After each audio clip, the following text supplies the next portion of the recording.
Bojes Api. Aku nama lo apa tadi? Supreme men. Top banget lo. Kembali di ngopi, ngegosip sambil ngopi. Ya. Dan malam hari ini kita ngopi beneran nih. Kopi. Beneran. Disuguhi kopi oleh Mas Bojes. Di kafenya Mas Bojes Rockstar Audos. By the way, Rockstar Audos tuh apa sih? No. Cerita dikit, cerita. Jadi gini. Rockstar Audos ini kan aku berpartner ya, berpartner dengan salah satu partnerku di sini.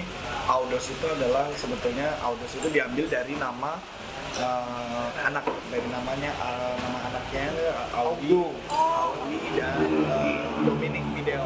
Oh, Audi dan Dominic Video. Jadi namanya Audos gitu. Terus brandku adalah namanya Rockstar. Jadi akhirnya kita bergabung namanya jadi Rockstar. Rockstar. Oh. By the way, sebentar Pak. Kenapa tuh? Kita kan belum tahu gimana ceritanya Mas Bojes ini akhirnya dari seorang penyanyi, dari pencarian bakat, tiba-tiba kok bisa bikin kedai kopi kayak gini. Menjadi bisa seorang usaha entrepreneur. bisnis. Nah, entrepreneur. Gimana nih Mas perjalanannya nih Mas Bojes dari 2005? Gimana Mas? Dulu padahal waktu itu saya sempat dengar kalau dia tuh buka tempat sushi. Nah, sushi loh. Itu pebulu tangkis. Susi. Oh, sushi. Santi. Maaf. Oh iya. Coba Mas Bojes cerita sedikit Mas tentang usahanya ini loh. Jadi gini, waktu usaha yang sekarang ya, usaha yang sekarang. Jadi pada waktu itu di tahun 2017 itu, 2017? ya 2017 awal, aku bingung. Wah, ini aku lagi ada rezeki, kebetulan lagi apa namanya? Ada sedikit modal lah. Oke. Bingung tadinya usaha apa ya, pengen bikin usaha kuliner apa gitu. Nah, tadi kan sushi kayaknya kalau buat sushi lagi, wah nggak deh, modalnya agak terlalu besar gitu. Oh iya. Jadi pada waktu itu mikir dengan modal yang aku punya, aku enaknya bikin usaha apa ya. Akhirnya aku keliling-keliling ke tempat kuliner gitu. Survei, terus kebetulan waktu itu datang ke tempat sahabatku ada punya coffee shop, dan aku juga seneng banget ngopi kan. Seneng banget ngopi. Terus sudah aku ngopi di tempatnya dia, kok enak segala macam gini-gini. Akhirnya diajarin lah sama dia, gini Jess, kalau usaha kopi enak dan segala macam gitu. Akhirnya aku buat coffee shop juga, aku juga seneng ngopi kan. Terus ditambah aku waktu itu bisa untuk membuat kopi dengan cara manual brewing itu. Barista. Betul, Itu dari belajar sendiri lagi khusus. Otodidak. enggak sendiri belajar, diajarin sama temen Ya, gua. otodidak ya. Jadi pada saat waktu itu di situ gimana sih caranya buat ini kopi ini kok jadi enak gitu, rasanya itu unik gitu. Dan dari beberapa daerah gitu kan punya karakteristik masing-masing gitu. Terus dia bisa ngeluarin taste-nya biji kopinya tuh gimana kan.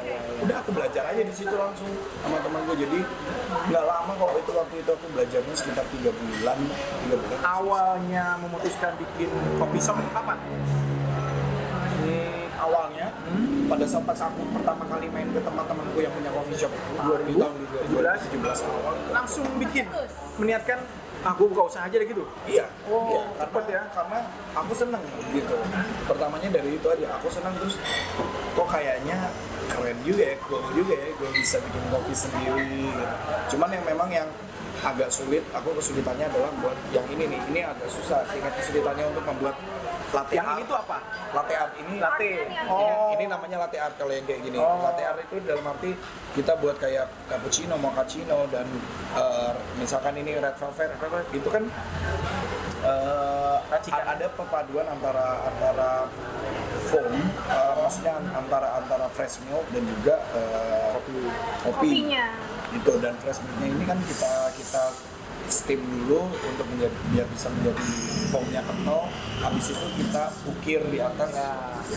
Ini Ini ternyata kan sudah minum ya.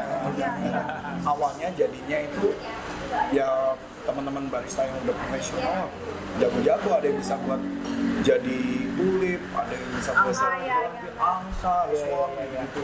Jadi Tapi Bojes bisa bikin itu. aku jadinya telur ceplok bisa. Bisa jadi putih doang, jadi putih. Habis itu aku ukir sendiri. Jadi aku manual. Jadi belum bisa. Aku sampai sekarang masih belum bisa jadiin tulip gitu jadi atau apa gitu? nggak bisa. Oh, belum. Jadi aku cuma bisa paling jadi telur. Telur Kenapa aku dia. bilang telur soalnya emang beda Emang telur. beda. Iya. Habis itu aku ukir sendiri jadi gambar abstrak. Oh, iya. Tapi gini, dari Mas Bojes usaha kuliner dari awal sushi sampai 2020 sekarang, jatuh bangunnya tuh dirasakan banget ya sih Mas? Ya dirasakan banget loh, pasti karena waktu pas buat sushi waktu awal itu aku ibaratkan itu pada saat itu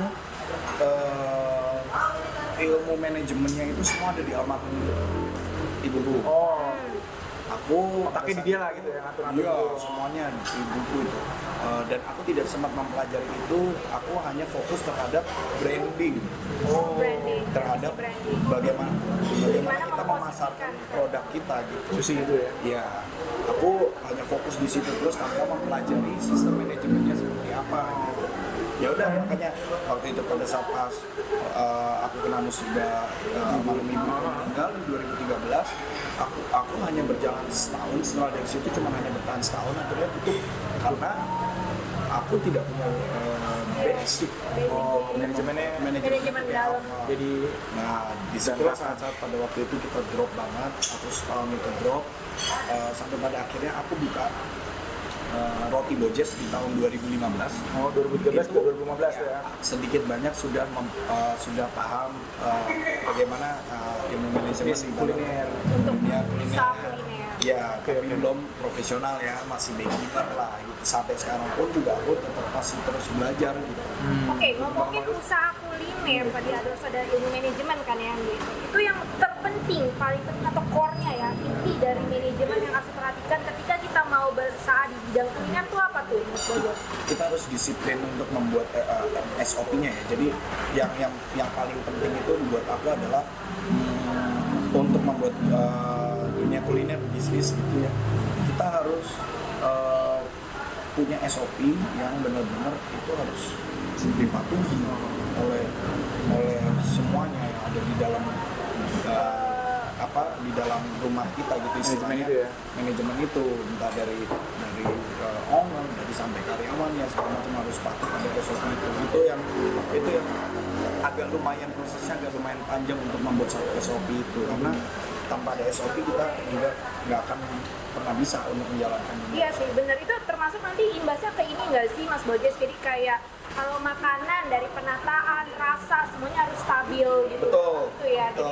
betul. Iya kan? Betul sekali, bener banget. Jadi, Selera loh ya. jadi SOP itu yang akan menentukan untuk quality produk kita gitu, supaya kalau nanti kita berkembang usahanya gitu, kita bisa ada di banyak tempat gitu, jadi taste-nya, rasanya itu tidak berubah karena semuanya disiplin mengikuti SOP yang ada. Kalau sudah punya taste, sudah punya brand, mark, pelanggan pun akan setia gitu ya. Dicari kemanapun, oh ini gitu loh. Nah, satu note lagi, sebetulnya SOP itu bukan itu hanya salah satu yang termasuk part untuk mendukung suksesnya bisnis. Banyak part yang sebetulnya, maksudnya ada dari segi branding, Iya, branding, segala macam, promotion. cuman kalau keuntungan aku adalah untuk nge-branding produk tidak terlalu sulit karena basically aku sudah ada dari entertain. Oh ya, cukup membantu berarti ya. Sangat membantu. Bukan cukup membantu lagi, sangat membantu karena aku mau mudah memasarkannya dari link-link yang sudah Linknya udah. pernah aku punya gitu. Apalagi linknya teman-teman artis. Enggak selalu Oh. juga. Langsung Instagram. Tapi ya. gini, pernah datang main di sini kopi, terus ngeliat Mas Bojes tampil itu memang, penyanyinya luar biasa, Mas Bojes ternyata gitu loh. Banyak orang yang datang kayak gitu, mungkin ngerasain kayak gua begitu nyanyi live musik, Mas Bojes sering kan? Sering, Wah, sering. Tanpa diketahui, ini pernah masuk TV nih penyanyi gitu. Itu salah satu satu daya tarik untuk Salah satu keunikan dari Rockstar. Oh iya Dari betul. Rockstar, ya, betul. Kadang kan ada orang yang memang mungkin yang punya, yang ownernya juga dia bisa bermain musik tapi mungkin nggak setiap hari gitu. Oh. Aku kan memang dasarnya aku nggak bisa lepas dari musik. Iya, iya. Istilahnya itu sudah menjadi jiwa. Basic, ya, basic. Jadi, Tapi by the way dirimu kok bisa nih dari penyanyi yang ya penuh gemerlap, enak, tinggal nyanyi, banyak tepuk tangan, selesai langsung dibayar kayak Sam Carey ya kan? Wah asik banget hidup seorang superstar ini kan kayak Mas Bojes di masanya ini.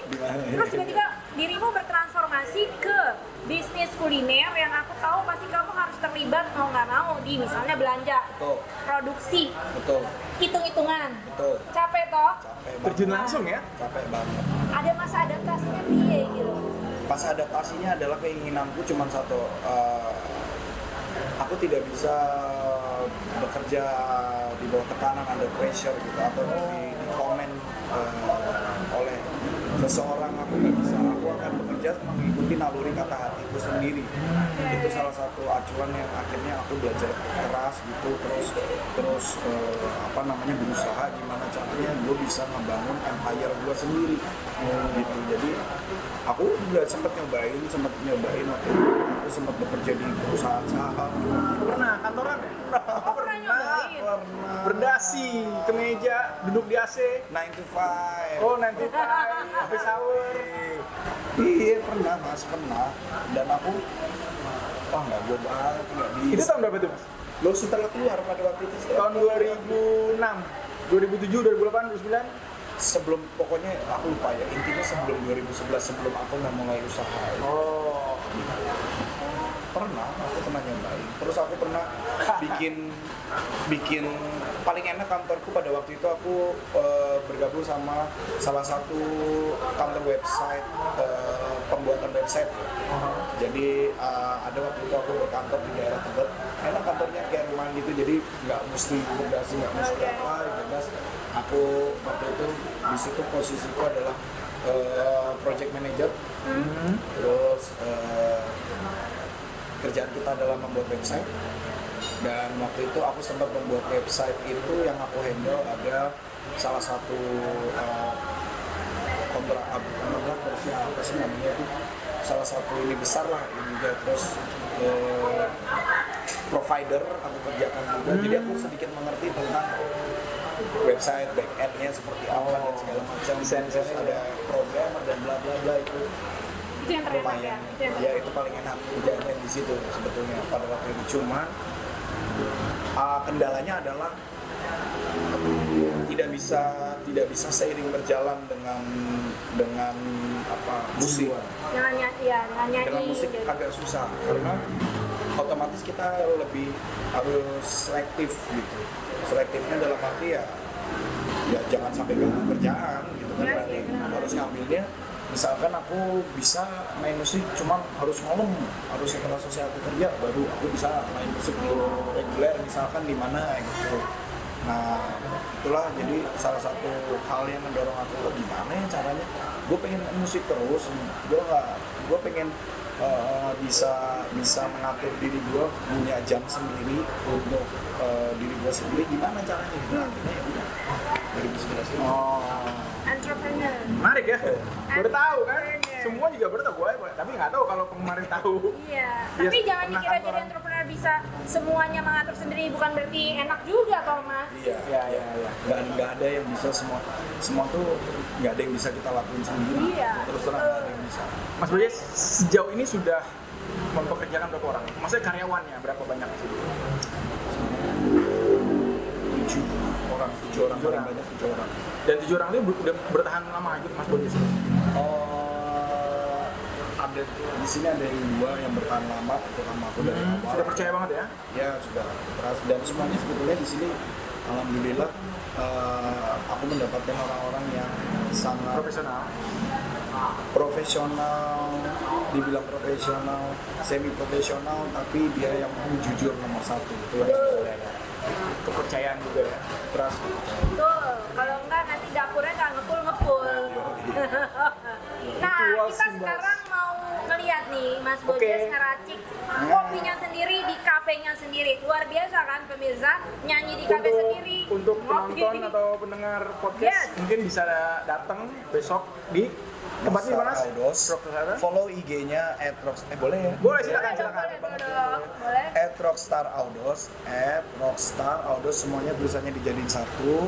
Google search, Google Maps-nya search-nya juga Rockstar Audos di Jalan Kolonel Sugiono nomor 35 Duren Sawit, Jakarta Timur. BKT, ingat. Catet. BKT.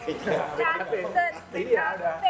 Oke, kita tonton. Yeah. Kita tutup dulu. Kita tutup, itu tadi obrolan kita bersama Kak Bojes dan juga Kang Supring. Supring Yaman. Wassalamualaikum warahmatullahi wabarakatuh. Kita tonton. Halo guys, saya Bojes. Saya ini mau menerangkan untuk membuat cara manual brewing, dan kali ini kita memakai beans-nya adalah dari Pana Coffee. Ini the best beans-nya juga keren banget. Ini Menggasari Rare Lock. Karakternya adalah fruity. Terus di sini ada rasa apple, ada rasa apple-nya. Dan juga ini prosesnya ini sangat keren banget ya. Dia proses ini adalah black honey, jadi agak sedikit apa ya manis nanti rasanya. Dan kita membuat manual brewing ini biasanya ini beansnya kita buka, kita timbang dulu. Biasanya saya di sini memakai 12 gram. Habis itu dari 12 gram itu kita masukkan ke sini. Kita giling dulu di sini. Pakai ini.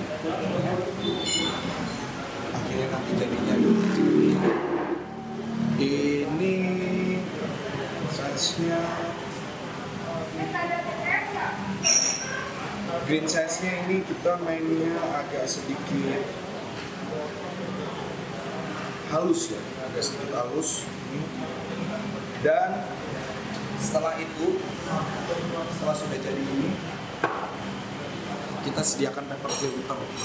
Dari paper filter ini kita basahkan untuk membuat proses namanya manual brewing V60. Dan sekarang kita coba ya.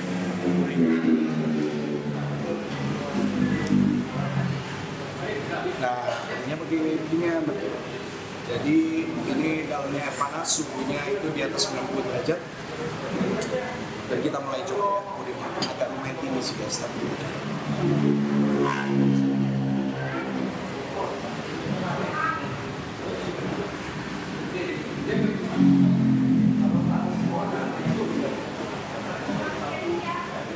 semuanya harus kena, harus rata, harus kena. Nah, sampai suara kena gini. Oke, kita diamkan dulu sesaat sambil menunggu dia apa istilahnya meresap ke bawah. Dan ini pure benar-benar nggak ada ampasnya ya kalau di proses manual brewing ini dengan cara V60 ini sama sekali tidak ada ampasnya. Dan magicnya adalah kita bisa ngerasain kopi itu rasanya bisa keluar fruity-nya, bisa keluar, kadang ada yang rasanya apelnya keluar, kadang ada yang rasa buah nangka. Banyak banget macamnya tergantung dari beansnya masing-masing. Nah, kita lihat lagi nih, kalau udah kayak begini baru kita mulai pouring lagi. Kalau bisa ini pouringnya jangan sampai berhenti airnya, dan dia harus kena semuanya kopinya seperti ini. Kalau bisa jangan terlalu deras juga airnya ya. Kita lihat dulu lagi. Kita tunggu dia meresap ke bawah lagi.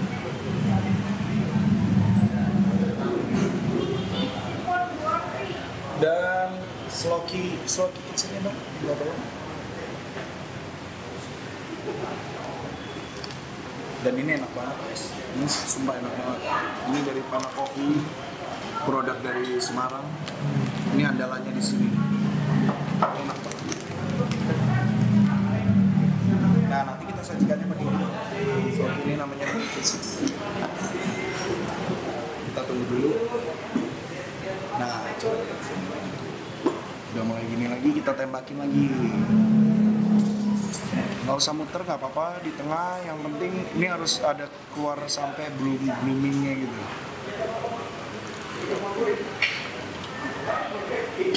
Tuh, baunya juga enak, baunya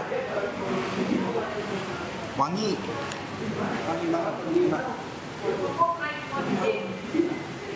Nah, untuk mau ngeluarin rasanya seperti apa itu tergantung dari karakter sama selera ya.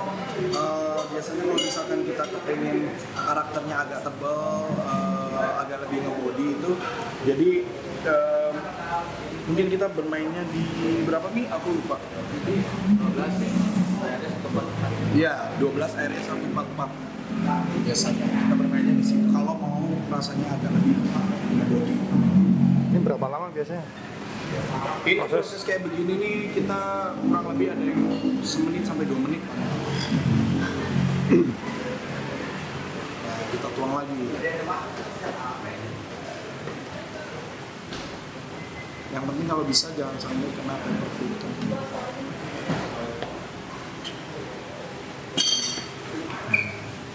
Ini bentar lagi udah mau jadi.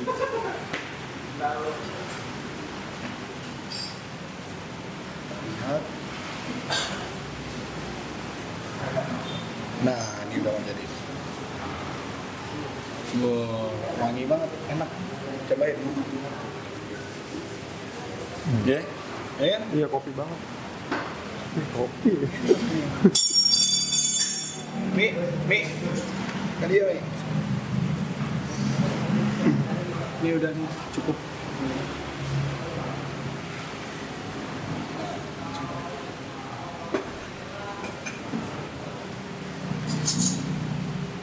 Ini udah jadi, ini cuma gini doang. Terus agak kita aduk-aduk lagi sampai rata biasanya.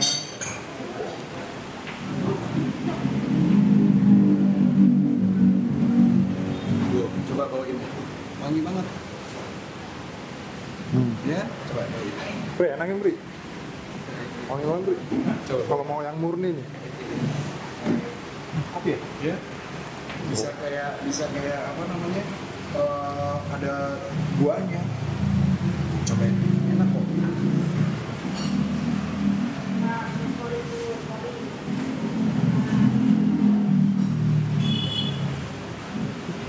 Coba ini.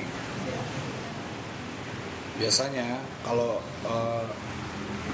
yang gue lihat rata-rata sih nggak tahu bedanya apa ya, tapi biasanya orang-orang kalau minum kopi ini tuh biasanya agak sedikit berisik.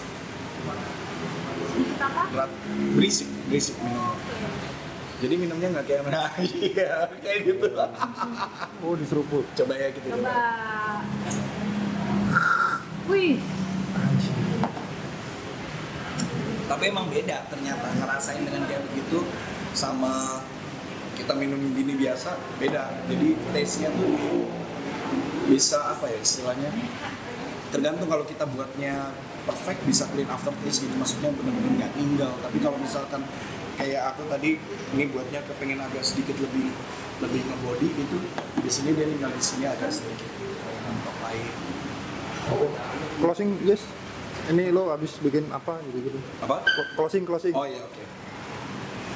Oke guys, jadi ini tadi barusan aku udah buat kopi dengan teknik manual brewing V60, dan kalian kalau misalkan main ke Rockstar Audos nanti wajib rekomen banget untuk nyobain V60 kita karena beans kita enak-enak dan yang paling the best.